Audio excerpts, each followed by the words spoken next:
naissance de notre Seigneur Jésus-Christ. Noël. Noël aussi,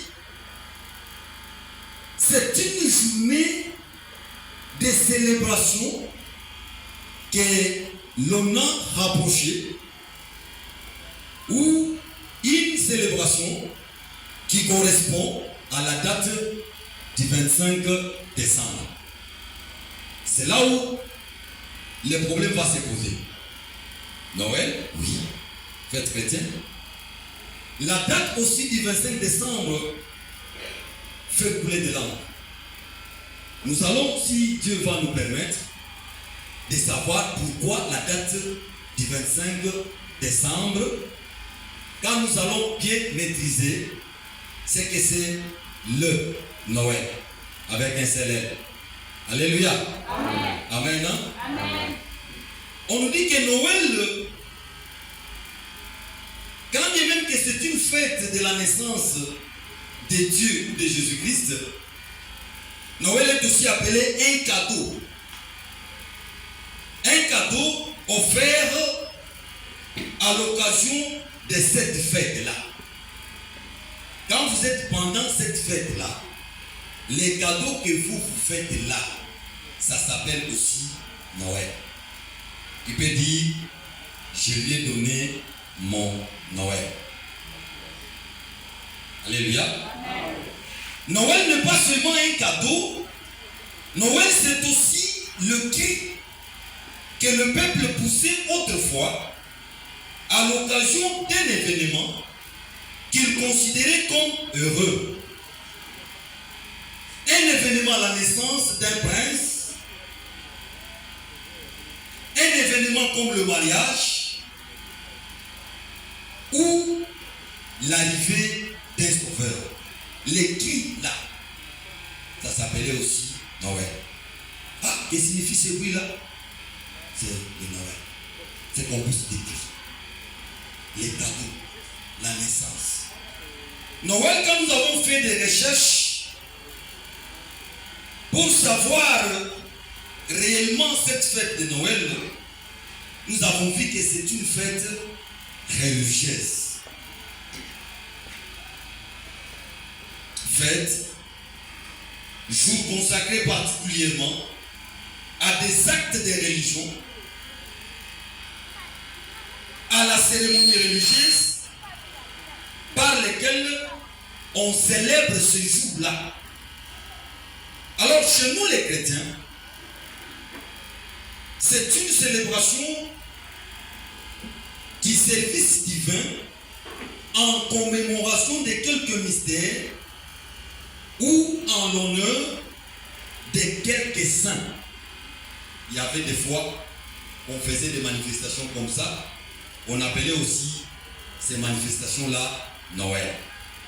Donc, Noël comme une fête est une réjouissance publique qui se fait en certaines occasions extraordinaires. C'est aussi des réjouissances qui se font dans des assemblées particulières. Alléluia. Amen. Alléluia. Amen. Alors, cette fête chrétienne doit avoir des rapports avec Christ. Là, j'aimerais que vous compreniez maintenant. Autrefois, dans les temps passés, d'autre part, toutes ces églises qui critiquent aujourd'hui avec du n'importe quoi sur cette fête que nous célébrons ici, elles sont toutes des empreintes pour la plupart de l'église catholique et notamment l'église presbytérienne. Mais vous n'allez pas remarquer ces églises-là parler sur ce point-là. Je vais vous donner quelques exemples. Aujourd'hui, toutes les églises utilisent la Bible. Mais si vous leur demandez quelle version aimez-vous, vous trouverez que leur réponse sera la version Louis II. Mais si vous lui posez maintenant la question de savoir qui est Louis II, il va ou ne pas te donner la réponse parce qu'il connaît que Louis II, c'est un théologien. Louis II, c'est un docteur en théologie. Il critique quelque part la théologie, mais il aime les œuvres des théologiens. En l'occurrence, Louis II. J'ai parlé pour la Bible. Si vous leur demandez dans cette Bible, il n'y a aucune part où on nous montre comment est-ce que l'apôtre Paul, l'apôtre Pierre, quelle est la formule avec laquelle ils ont béni le mariage. Alléluia. Amen. Alléluia. Amen.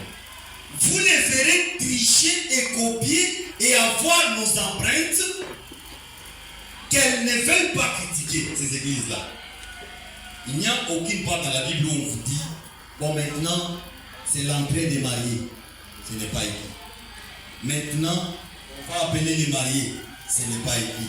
Maintenant, on va les faire porter ou les port des anneaux. Ce n'est pas écrit. Maintenant, c'est l'ouverture des voiles. Ce n'est pas écrit. Mais ils ont triché cette liturgie-là, ce programme-là, de la bénédiction nuptiale chez nous. Là, ils n'en font pas un cas. Je connais pourquoi je vous dis ça. Si vous allez dans la plupart des églises avec nos empreintes, parce que j'ai épinglé le point qu'ils ont nos empreintes, elles aiment aujourd'hui, ces églises-là, porter des touches et des longues robes. Mais vous les demanderez, on ne nous a pas montré comment tu dois porter ça. Y compris même des chemises pastorales.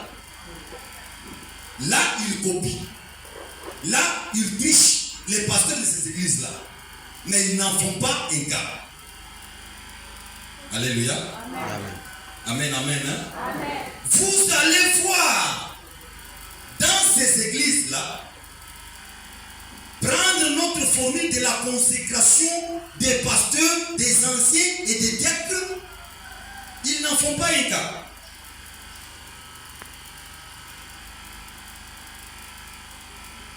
Et je voulais aussi que vous notiez quelque chose. Aujourd'hui, nous sommes quel jour? Dimanche. Je ne dis pas quelle date. Dimanche. Quel jour? Dimanche. Dimanche, selon les dictionnaires du 17e, 18e siècle, c'est le premier jour de la semaine. N'est-ce pas ça? C'est ça, n'est-ce pas? Le dimanche est le premier jour de la semaine. Or, dans la Bible, le jour qu'on nous demande de se reposer, de prier, c'est le 7e jour. Alors, le 7e jour, c'est quel jour? Samedi. Samedi.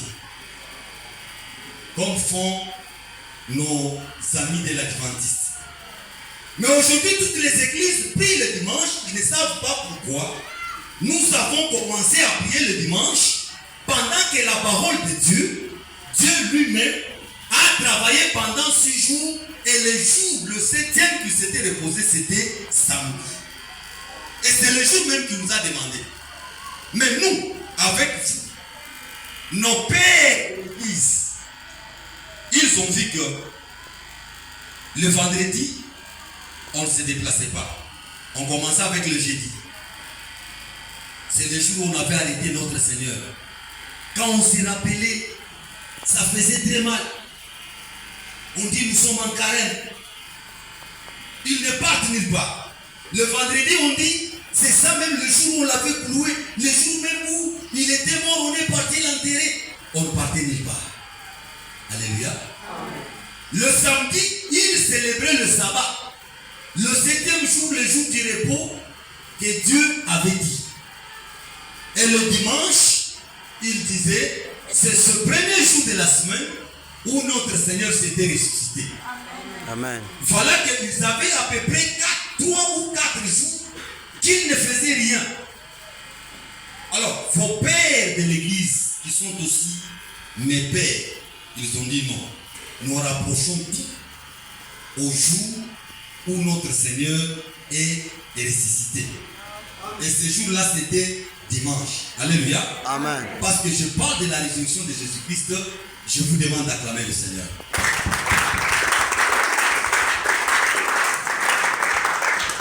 Mais voilà, une convention que vos pères de l'église ont faite afin que l'on commence à prier le dimanche.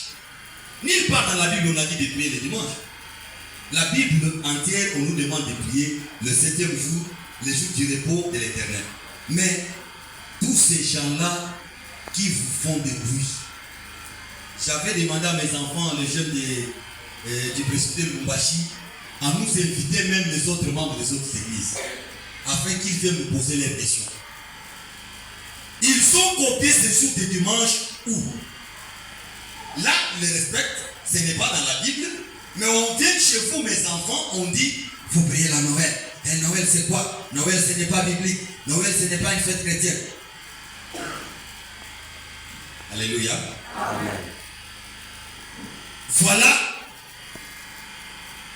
quelques empreintes dont je vous parlais, que toutes ces églises-là ont copié.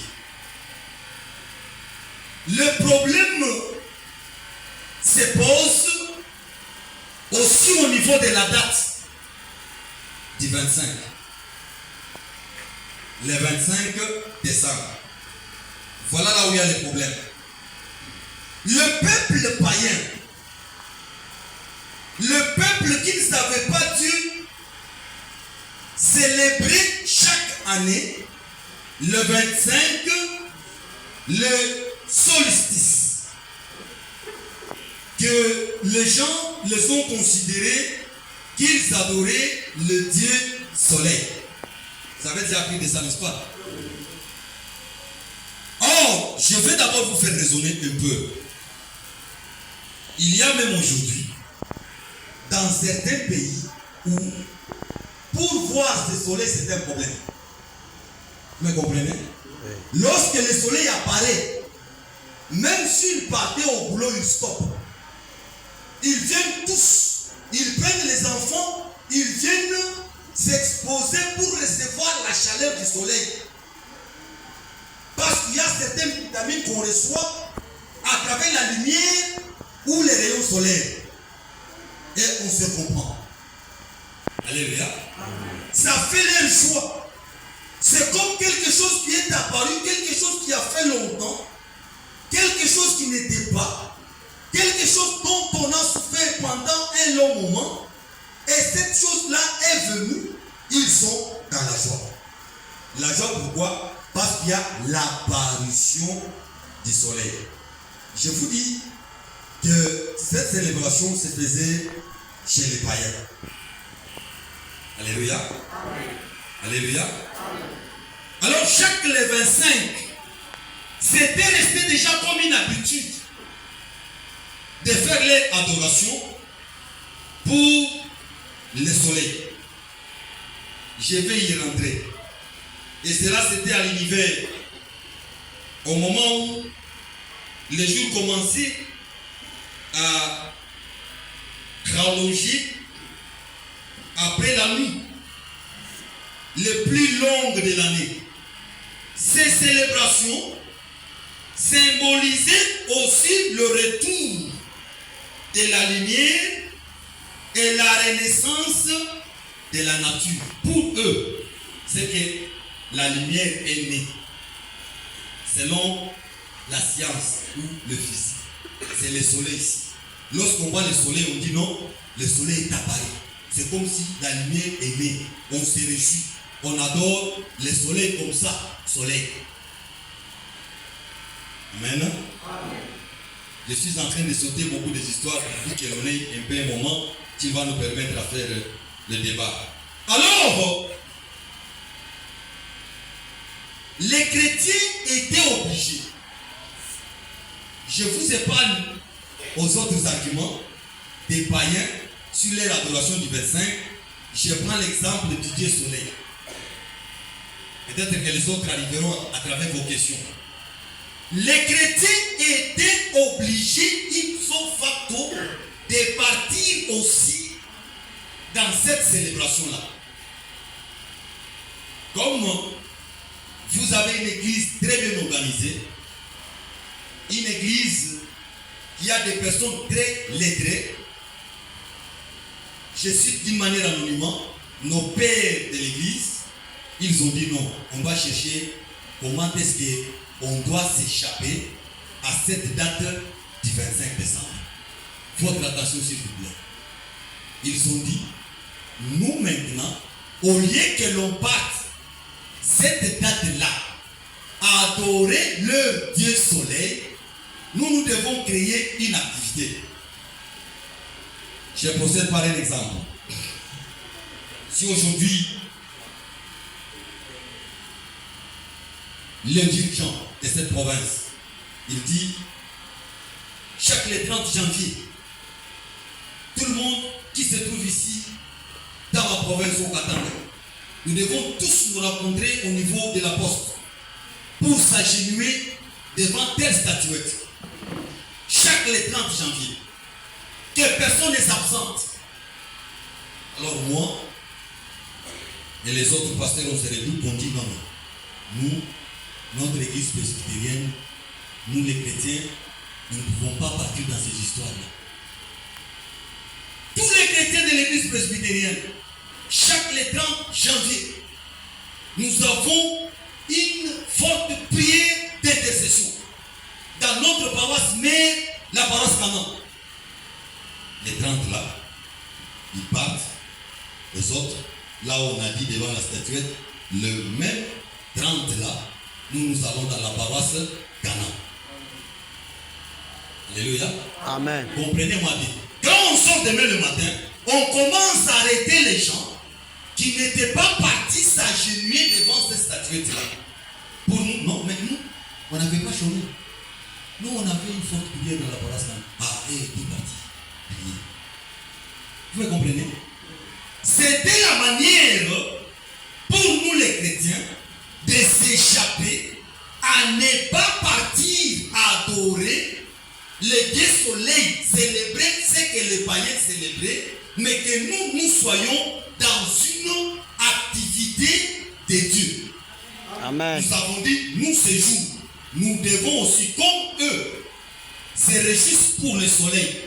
Et que nous connaissons le soleil de la justice.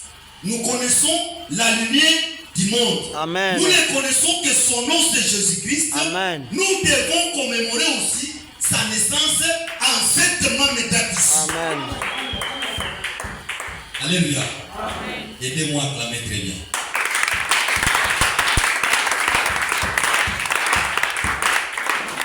Voilà là où il y a un problème. Tu pars adorer ton Dieu soleil, moi je viens adorer le soleil de la justice. Et demain quand il y a des punitions, moi on ne me punit pas. Parce que j'étais occupé. J'étais occupé. Je ne suis pas allé là-bas, mais moi je suis venu ici. Et ça reste comme ça. Quand ça reste comme ça, il y a ceux-là qui retiennent dans leur tête que chaque les 30, au Katanga, on adorait une statuette. Mais comment vous, la même date du 30 là, vous dites que vous allez aussi adorer telle chose. Alors vous adorez la statuette de Katangé. Est-ce que ça a du sens? Wow. Ça n'a pas de sens. C'est pas le manque des explications. On dit telle date de chaque mois, de chaque année, nous allons tous pour s'enivrer. Nous allons tous pour Mais moi, je vais protéger, je vais garder la foi de mes frères et sœurs. J'ai dit, cette même date-là, nous avons une veillée de prière. Et ça reste comme ça. Lorsque vous venez faire votre veillée de prière, comme nous le faisons chaque fin de l'année, on dit non, mais vous adorez aussi le Dieu soleil. Ce n'est pas une fête chrétienne.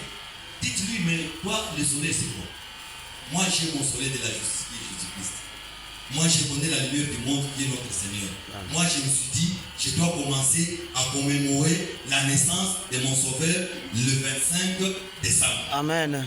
Donc, vous avez compris avec moi que c'était pour que les chrétiens ne se voient pas dans de mauvaises histoires. Et cette culture-là est restée.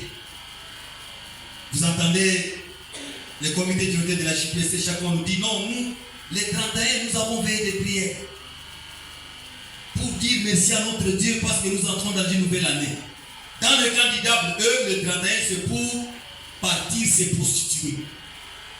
Les 31, eux, c'est pour partir s'enivrer. Mais votre président, lui, c'est pour vous protéger. Parce que s'il n'y a pas une activité chrétienne, vous allez vous voir aussi attiré dans ce mouvement de masse-là. Je pressens quelqu'un qui dit, mais l'ange, c'est là où je vais chuter. L'ange est à Paris, à Marie. Quel mois? 6e mois. Il n'y a pas de lecteur de la Bible ici, papa fidèle. L'ange est à Paris, chez Marie le 6e mois. Mais papa pasteur, mais quand nous comptons 6e mois, c'est comme ça qu'on vous dit non. Alors Jésus-Christ était prématuré. Alors il était né avec 6 mois. Parce que l'ange, 6e mois. Mais le 25, vous nous dites que Christ est né. Je voulais que vous soyez endoctrinés. Nous avons 3 sortes de calendriers. Nous en avons 3 sortes. Que je connais, peut-être qu'il y en a d'autres. Nous avons le calendrier de Dieu. Nous avons le calendrier juif. Et nous avons le calendrier romain. J'ai demandé avant-hier à un motard qui est bananamiste quelque part, il faisait le même débat. C'est pourquoi j'ai dit à mon frère, non, on doit faire ce débat. Il lui dit, mais si c'est moi, l'ange à Paris, à Marie, décembre, vous dites, donc Jésus-Christ, votre, puisqu'il était prématuré. J'ai dit, mais vous, les églises là qui embrouillent nos frères, de savants, nos frères, de ceux-là qui connaissent même bien Dieu. Vous utilisez quel calendrier? Il me dit calendrier romain. J'ai dit, j'étais fort. Qui dit romain égale pape. Amen. Non, mais c'est ça.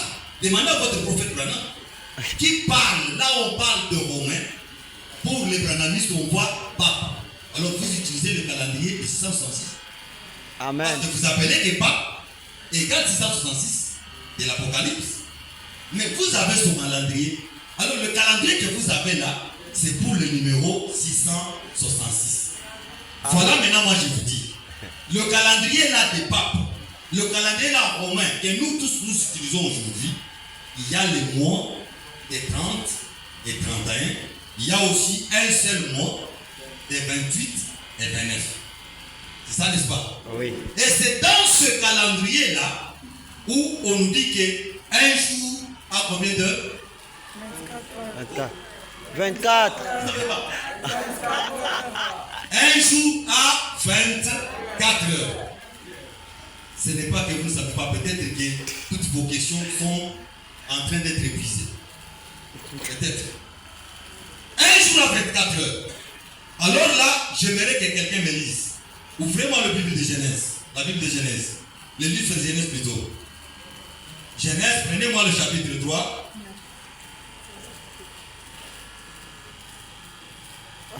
Qui a bien rapidement. Genèse, chapitre 3. Vous avez vu? Allons-y tous. Nous avons dit chapitre 3 de Genèse. Allons-y tous au verset. Prenons même le verset 5. Il y a quelqu'un qui lit la haute voix. Il lit 5 et 6. Je lui dirai là où il peut s'arrêter. Oui. Les jours où vous amangerez vos yeux ouvrants et que vous serez comme de Dieu. Connaissez le bienfait. La femme vit que l'arbre était bon à manger était bon à manger et agréable à la vue. Ça, c'est pas la Bible, ça, c'est les livres. Pardon? Les livres de Dieu. Retournez un peu en Genèse chapitre 2 et prenez les mêmes versets là. Chapitre 2, versets 5 et 6. Vous m'excuserez. Genèse 2, chapitre 5. Nous lisons au nom de Jésus. Amen. Lorsque l'Éternel Dieu fit une terre et le ciel, aucun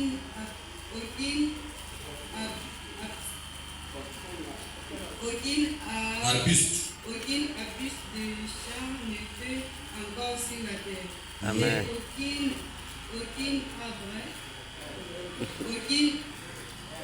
Et aucun arbre de champ n'est jamais encore, car l'Éternel Dieu n'avait pas fait pleuvoir sur la terre. Et il n'y avait point l'homme pour cultiver les sols, mais une vapeur sur le vent de la terre, et arrosa toute la surface. Arrêtez-vous là-bas. Je connais pourquoi je vous donne ce verset. Retournez encore en Genèse chapitre 1. Qui avait aussi chapitre 1? Vous avez vu? Oui. Prenez le verset 5 et 6. Toujours le même verset. Genèse chapitre 1, verset 5 à 6. Dieu appela la lumière Ok. jour et il appela les ténèbres nuit. Ok. Ainsi il y a eu un soir. Il lit. Il eut un soir Oui. et il eut un matin. Oui. Ce fut le premier jour. Arrêtez-vous là-bas. Pour garder le temps. Est-ce que tu peux répéter? Suivons-le. Dieu appela la lumière le jour Oui. et il appela les ténèbres nuit. Oui. Ainsi il eut un soir et il eut un matin. Oui. Ce fut le premier jour. Arrêtez-vous là. Vous avez compris? Il y a quelqu'un qui a compris quelque chose? Oui. Nous parlons du calendrier. Quand Dieu fait la lumière,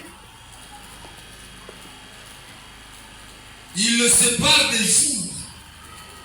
Il appelle la lumière jour. Il appelle les ténèbres nuit. On dit ainsi il y eut un soir et il y eut quoi? Un matin. C'est fait quoi? Le premier jour. Si vous voyez au verset 6, on dit, vous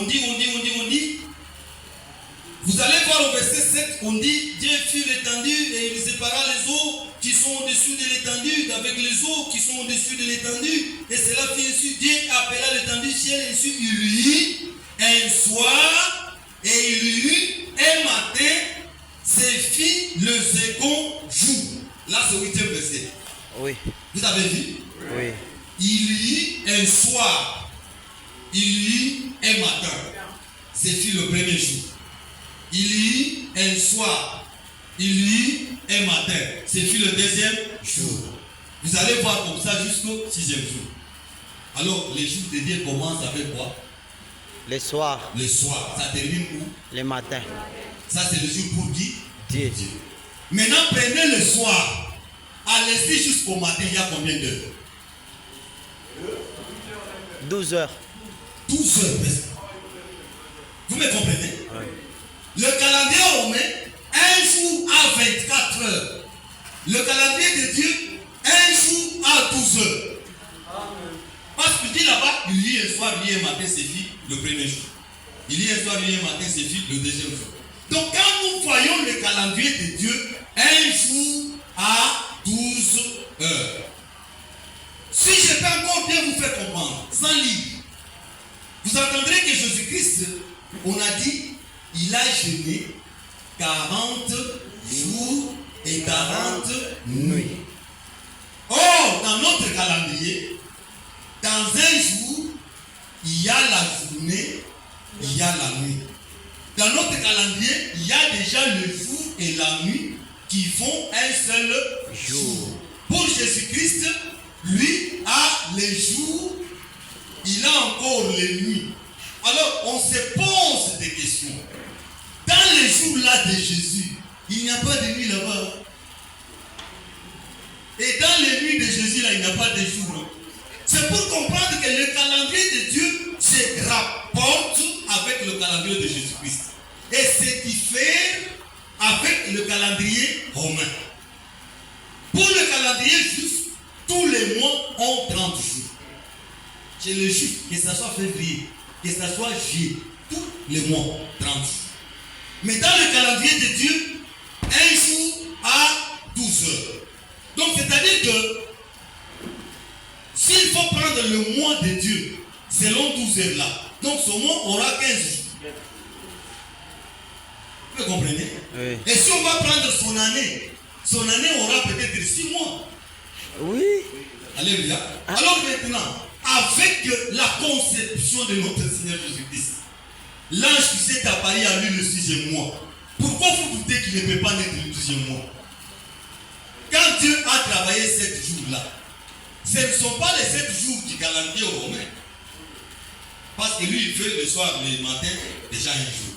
Le soir, le matin, déjà 2 jours. Le soir, donc, lui, sa semaine avait peut-être 3 jours et demi. Alléluia. Amen. Donc, pour terminer, je vous dis que personne ne vous secoue. Dites-lui, tu ne connais pas combien de sortes de calendriers on a. S'il te pose la question sur la date du 25, prouvez-lui avec la Bible que le calendrier de Dieu, un jour à 12 heures. Mais même avec le calendrier de Jésus-Christ.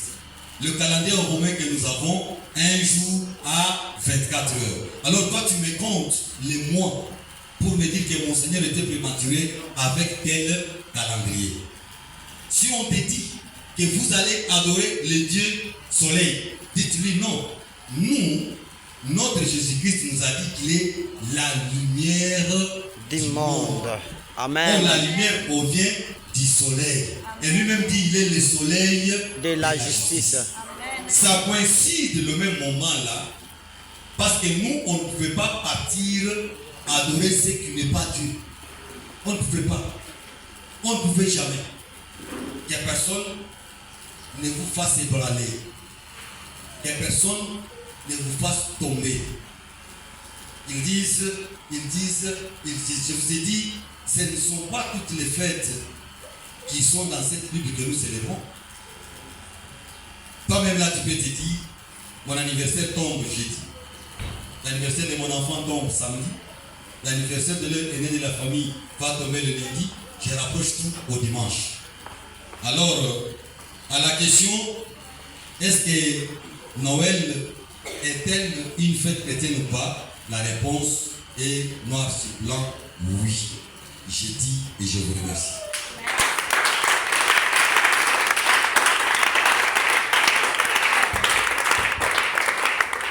Amen.